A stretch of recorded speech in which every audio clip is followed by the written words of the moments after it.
Hi students, welcome to learning house by Haseena DSC classes. ఈరోజు మనం 10th క్లాస్లో 4th chapter వచ్చేసి carbon and its compounds, carbon మరియు దాని సమ్మేళనాలు, వీటిలో ఇంపార్టెంట్ బిట్స్ అనేవి డిస్కస్ చేసుకుందాం. క్లాస్లోకి వెళ్ళే ముందు like and subscribe my channel, watch my videos. ఇలాంటి మరిన్ని వీడియోస్ కోసం నా ఛానల్ని సబ్స్క్రైబ్ చేసుకోండి.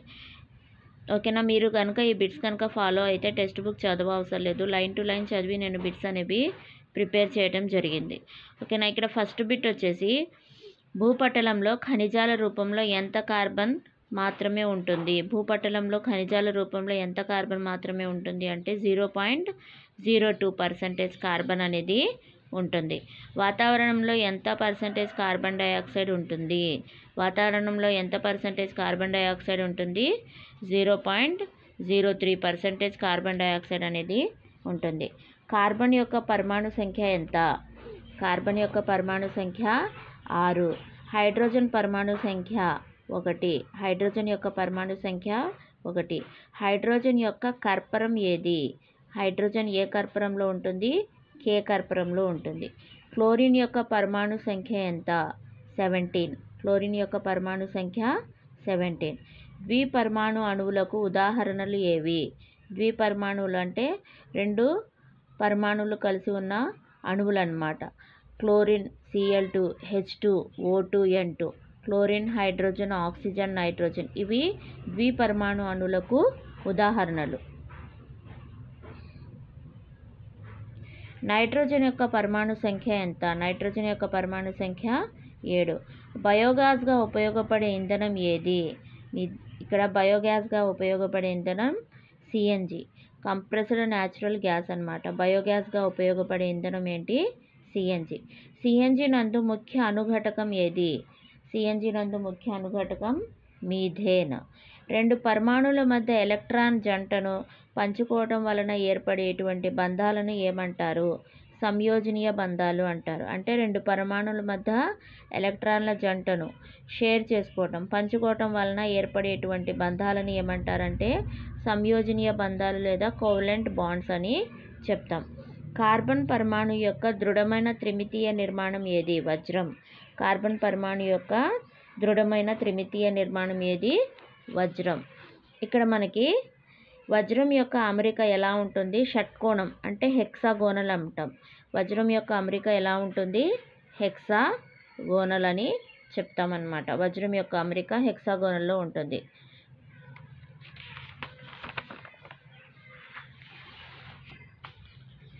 చాలా మంచి విద్యుత్ వాహకం ఏది? మంచి విద్యుత్ వాహకం ఏది అంటే గ్రాఫైట్. మంచి విద్యుత్ వాహకం ఏది? గ్రాఫైట్. కార్బన్ పరమాణువుల యొక్క ఆకారం ఎలా ఉంటుంది? కార్బన్ పరమాణువుల యొక్క ఆకారం ఫుట్బాల్ ఆకారంలో ఉంటుంది.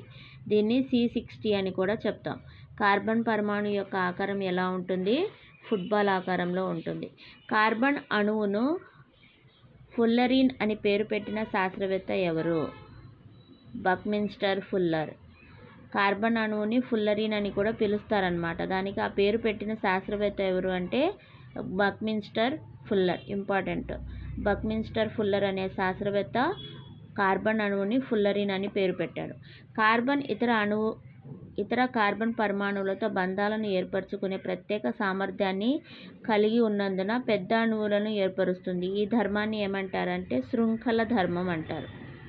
కార్బన్ ఇతర కార్బన్ పరమాణువులతో బంధాలను ఏర్పరచుకుంటుంది. అంటే ఇప్పుడు CH2O అని, CHO కార్బోహైడ్రేట్స్ అని, C అనేది HOతో బంధాన్ని ఏర్పరచుకుంది కార్బోహైడ్రేట్స్ కింద. అలా కొన్ని బంధాలను ఏర్పరచుకునే ప్రత్యేక సామర్థ్యం ఎవరికి ఉంటుంది అంటే కార్బన్కి ఉంది అన్నమాట. ఆ పెద్ద అణువును ఏర్పరుస్తుంది. ఈ ధర్మాన్ని మనం శృంఖల ధర్మం అంటాం. ఈ ధర్మాన్ని ఏమంటాం మనం? శృంఖల ధర్మం అంటారు.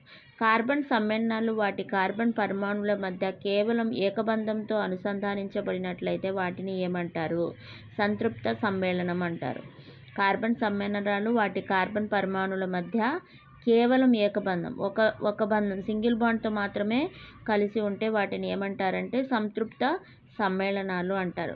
కార్బన్ సమ్మేళనాలు వాటి కార్బన్ పరమాణువుల మధ్య 2 లేక 3 బంధాలను కలిగి ఉన్నట్లయితే వాటిని ఏమంటారంటే అసంతృప్త సమ్మేళనాలు అంటారు. కార్బన్ సమ్మేళనాలు వాటి కార్బన్ పరమాణువుల మధ్య ద్వి లేక త్రిబంధాలను కలిగి ఉంటే అటువంటి బంధాలను ఏమంటారు? అసంతృప్త సమ్మేళనాలు అంటారు. ఉన్నత శృంఖల ధర్మం ఏ మూలకం ప్రదర్శిస్తుంది? ఉన్నత శృంఖల ధర్మం అనేది కార్బన్ ప్రదర్శిస్తుంది. కార్బన్ కార్బన్ బంధం చాలా బలమైనది, అందువలన ఇది ఎలా ఉంటుందంటే స్థిరంగా ఉంటుంది. ఏదైనా ఒక కార్బన్ ఇంకో కార్బన్ బంధం కనుక ఏర్పడితే ఈ బంధం అనేది చాలా స్థిరంగా ఉంటుంది, ఎందుకంటే ఇది చాలా బలమైన బంధం అన్నమాట. అమోనియం సైనైడ్ నుండి యూరియాను తయారు చేయడం ద్వారా 1828లో ఏ శాస్త్రవేత్త ఖండించారు? ఫ్రెడరిక్